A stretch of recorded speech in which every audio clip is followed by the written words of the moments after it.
Hello and welcome to Getting to Good Enough, a podcast to help you let go of perfectionism so you can do more of what you love. I'm Shannon Wilkinson, a life coach in Portland, Oregon. I'm a recovering perfectionist who's getting better at good enough. And I'm Janine Adams, a certified professional organizer in St. Louis, Missouri, and I'm lucky enough to be naturally good at good enough. And today we're talking about giving yourself some credit.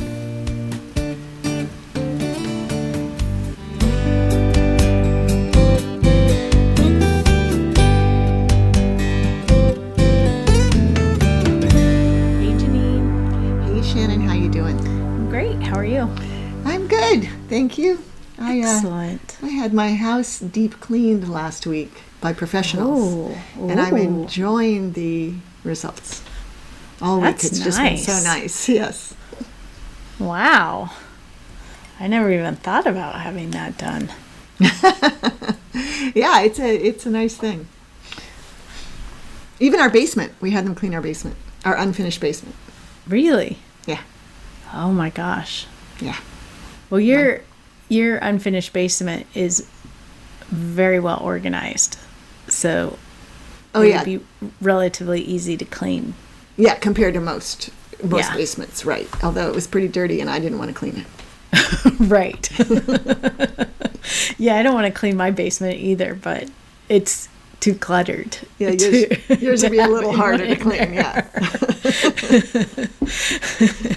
Yeah, but making a little bit of progress, but still a ways to go. And I think you should give yourself credit for the progress you're making. Exactly, but it's hard to do, isn't it? Absolutely. Yeah. It's well, in Declutter Happy Hour, we talk about rewarding effort, not results. And I think this fits into that, but it also, it's bigger than that, right? It's like we can be so hard on ourselves and not allow ourselves to appreciate our successes. Right. Or like there's some weird unwritten rule that you can't appreciate your successes until it's complete. Right. Yeah, which for many things it's never complete. So right. Yeah, definitely. I feel like that's one of the things I love about like my end of the year planning retreat or the monthly what are they called, Shannon? Power sheets? Oh yeah, power sheets. I literally do it every month. I couldn't think of what it was called. But it's the middle of the month, so it's been 2 weeks since I've done it. And but anyway, it has you looking back on your successes of the previous month or the previous year, and that is so valuable to me because it's so easy to just forget about them and move on. Right. I had a interesting conversation with a client recently. We were talking about how they manage their task list, and she was saying that she uses an electronic task list, and she was it would click it and it would disappear. And she figured out that it felt a lot more satisfying if she changed it so that when she clicked it, it lined it out and then moved it to the bottom. So at the end of the day, she'd still have like this list of things to do and no evidence that she had done anything the first way. Right. And so it just felt like there was always more to do. But when she changed this process, then she would still have things that still needed to get done. But then there would be this long list of things that she had done so that she could give herself some credit. Right. I mean, that's a tangible example of what we're talking about here. And it reminds me of something that I have been known to do, and I'm sure you and our other listeners have, which is to do something and then write it on my task list and cross it off. Oh, 100% do that. Yeah, but to have it disappear that seems a little counterproductive, right? We need to focus on all this stuff. Because we get so much done, right? All of us, everybody gets so much done in the course of a day. And I'm often amazed at the number of things I've gotten done and grateful. I'll even brag to Barry. It's like, I got 22 things done on my task list today. He looks at me like I'm insane. He says, I don't have a task list. Like, oh. Well, how do you know how proud to be of yourself? Exactly. I have to admit that after I had this conversation with a client, I was thinking, Todoist has been working really well for me, but it was making me feel like maybe I should go back to the Trello task management system, because then you have like these columns that show all of the things that you have done. And you get confetti when you move one to the column. Right. Yeah. Yeah. I know, it sort of got me thinking again. And then I'm like, it's not about the task list. Yeah, today I moved. Had not paid attention to my Trello task list over the weekend, and so I used the bulk actions to move a bunch of tasks to done yesterday. Oh, uh-huh. But something messed up and they just went away. And I was like, oh no, how am I going to fix this? But I decided I could let it go. And I did. Because it was just my regular daily tasks. But, take my vitamins. You're like, I want credit for that. Full credit, yes. I don't know what happened. But well, and I think that, like in specific situations like this, there are a lot of ways that we don't take the opportunity to give ourselves credit. But I think in sort of a more global perspective, we don't do it. Like, I don't think I give myself enough credit for how far I've come on my process from perfectionism to good enoughism. Well, that's a very good point. I mean, because perfectionism used to be a real, a challenge for you that got in your way. Yeah. Yeah, and now you embrace good enough quite well. I do, and I do a lot of the times, but I think we're just sort of wired to notice the problems. Mm-hmm. And so, I still notice the times or the situations when perfectionism gets in my way, as opposed to all of the times that it doesn't. Mm-hmm. Right. Especially in places where it used to. Like, and I think there's a little bit of a feeling of, like, I shouldn't feel too great about that because that's just how I should have been doing it all along. Do you know what I mean? Yeah. Well, it's like, YNAB has helped me and you be more responsible with money. Okay, me. Yeah. But you were probably always responsible with money. But like, I totally get that. I should have been responsible with money prior to YNAB. Uh-huh. So just the fact that I am now, I don't give myself credit for that necessarily. I'm just happy. You know what I mean? So I get what you're saying. That's where I see it. It's like, yeah, you should have known that all along. So why give yourself credit for learning it? Right. When, you learned something that you were not taught or didn't learn before, mm-hmm. and now you've learned it, that's a big deal. Yeah, exactly. So, and there's lots of things like that I don't know, I think it's easy to feel like you don't deserve credit for it, or you shouldn't feel proud about it because that's just how you should be doing it. And you know what? Why not celebrate those things? Like, look at that. I let the dishwasher get washed, and it wasn't all loaded properly. And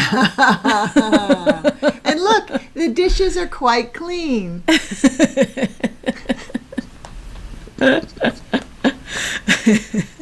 Yes. But it's funny. Like, I'm sitting next to me is a box of things to be filed that are sort of the after effect of a big cleaning, declutter. I keep wanting to say declutterizing. I can hear that. I couldn't make my tongue not say it. A project. I had a closet that had become the depot for things without a home. And I got really far on that, but I still have this box of things that need to be filed. And that's what I'm paying attention to, as opposed to I have my closet back and I can open it up, and I have office supplies and stuff in there, and it's like I can open it up, and today I reached in and I pulled out an envelope that I needed, and I didn't have to move anything, and I didn't have to dig around, and it was right where I wanted it to be. Did you give yourself a high five for that? I did not, but you know what? Did it just now. Excellent. It did feel good in the moment, but but it was like quickly replaced with, but now I have to file all this stuff still. Right. And it's like, come on, give yourself a beat and enjoy what you've done. Yes, sometimes I'll have organizing clients who, rather than get excited at the progress we make, think, like, say it's the end of a session on average, and it's a multi-session project. And usually people are excited because we got so much done. But I have a couple of clients who just get sadder and sadder. And I'm like, why aren't you excited? And they're like, well, it just shows me how much more we have to do. I'm like, because you did great work here, right? I mean, and it's so much of what you and I do, I think, anyway, with our clients involves a long process. Or it also involves helping them achieve more and more. And if they don't pause and give themselves credit for the achievements, it's just not as rewarding, right, or fair, right, or kind. Yeah, it's like this, always moving the goalposts. Like, got to the finish line. Oh, wait, the finish line is 100 yards further. Right. Yeah. Yeah. So, I think there's some other ways to do that. One is to maybe make a practice of every time you notice what's a problem, to also take a moment and notice what you've achieved or what you feel good about or something, to sort of balance those things. Mm-hmm. And also, some sort of, it occurs to me, some sort of written, I'm thinking of like don't break the chain, some sort of way to acknowledge that you've done something, and then you get to see a chain of those donenesses. It has that. We are making up some awesome words today. Yeah, we really are. Excellent. But I mean, I know that's helped me a lot in feeling good about things like keeping my desk clean and what have you. Right. Gets me. Yeah, there's all sorts of, you can do a don't break the chain kind of thing for one specific thing. You can also do a habit tracker or like a habit tracker style thing, not necessarily because you're trying to create a habit, but to be able to give yourself credit for the things that you do accomplish. Mm-hmm. The months that I've done habit trackers, it has been really gratifying to look back, and while I might not have done something every day, seeing how many days I did do it was really helpful. Mm-hmm. Because I think, my brain is focused on the times that I didn't do it. Right. Yep. Exactly. Yeah. I'm thinking about it keeps reminding me of how we tend to focus on, when we get feedback, we focus on the negative feedback and ignore all the positive feedback. Right. Well, when I was doing my NLP training, in the actual trainer's training part, where I was learning to be a trainer of NLP, they taught us something called the feedback sandwich, where you say something specific. I can't remember where you said the specific thing and the general thing, but basically it was something you liked, something that could be improved on, something you liked. And I'd have to look up which One of those is supposed to be a specific thing that you liked, and one was supposed to be a general thing that you liked.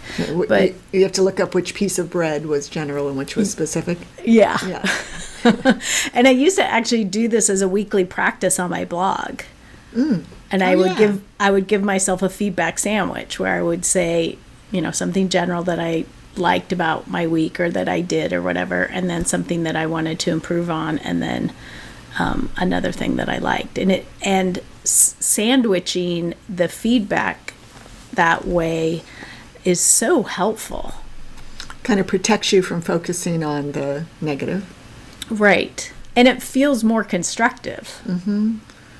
And I love the idea of evaluating that for your own day or your own self, rather than as a way to give somebody else feedback, which sounds like is probably a helpful way to do that too. But as part of an end of the day exercise or end of the week, it's an interesting thing. It makes me want to try it.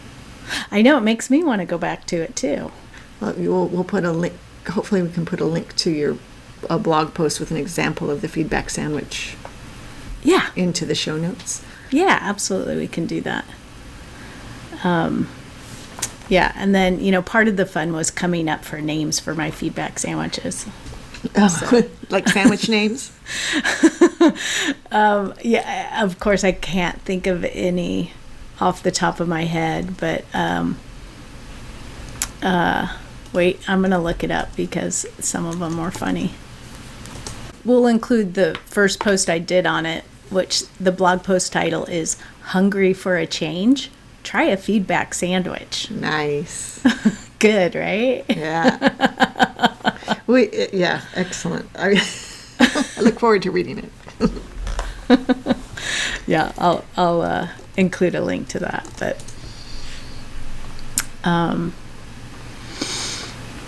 yeah. Oh, here it is. I had system sandwiches, second nature sandwich, quotidian sandwich. Well, fancy. Yeah. Anyway, I like that getting back to that. You want to try that? Yeah. Doing the feedback sandwich? Yeah. Yeah. I had been doing a sort of gratitude thing in my Trello board every day, but I've sort of fallen off. I got kind of bored with it, so this could replace it. So I could have I see myself creating a little checklist in Trello for my feedback sandwich and having it be a daily card. Oh, that's awesome. It's a great idea. All right. Well, you're going to have to send me a link to your blog post. I will. Okay. I will. And I see my description of it in the later posts about it. I said it's my end of the week feedback sandwich. It's like a pat on the back wrapped around a wish. Oh. Isn't that nice? That's downright poetic. I like that. Well, that makes me want to do it even more. I know. That's excellent. Well, we'll have to maybe when we publish this episode in a couple of weeks, we can put in the show notes how it went. Yeah. Maybe that will allow us to not forget to do it. Right. In which case, we can give ourselves a feedback sandwich on that. Yes, exactly. But we would love to hear from you. How easy do you find it to give yourself credit? Do you want to try giving yourself a feedback sandwich? You can let us know on Instagram and Facebook at Getting to Good Enough. On Twitter, we're at GTG Enough. You can leave us a message at 413-424-GTGE. That's 4843. Or you can head over to gettingtogoodenough.com and leave a comment on the show notes. And you'll also find links to all our social media there. But for now, this is Shannon Wilkinson in Portland, Oregon. And Janine Adams in St. Louis, Missouri. And we hope that good enough is getting easier for you.